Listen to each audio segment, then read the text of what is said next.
Have you been the victim of this windmill? Well, my name is Dylan, and I am here to help you out. If you're like me, you've encountered a situation where it seems you should have plenty of room to charge through the gap between these two pieces of terrain in Tabletop Simulator, but alas, your opponent is protected by some sort of invisible force field that prevents you from moving between the two pieces of terrain, right? I can demonstrate exactly what the size and shape of that force field is. The force field is, in fact, a default collider, which is just a gigantic box that Tabletop Simulator draws around an object by default if you don't specify a collider.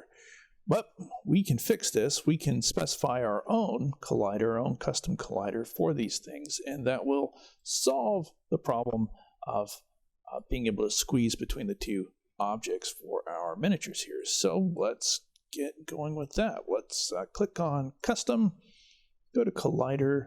I'm going to bring up the URL for my custom collider, which I have here. I'll put this URL in the description. You can certainly use my collider or make your own.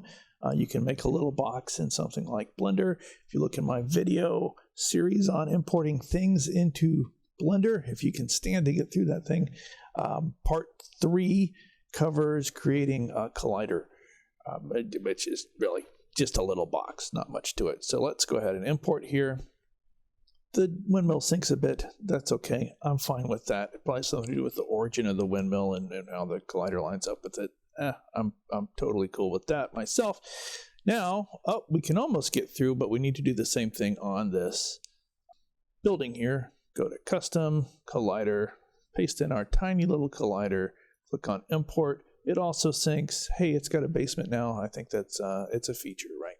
Let's see what we can do. Now we can squeeze right on through. We can engage in melee combat with those Viking levy guys back there, and we are golden. If you're playing with a gentleman, you could come to a gentleman's agreement about the terrain not being there, or we move, up to about there, and we're like, well, we know that they're all in base-to-base contact, or you can just remove the things. That's what I've done in a few games, but it's easier for everybody, I think, if you just use a tiny little collider. You could also import these things probably into Blender, make a custom collider that's closer to the size and shape of the objects.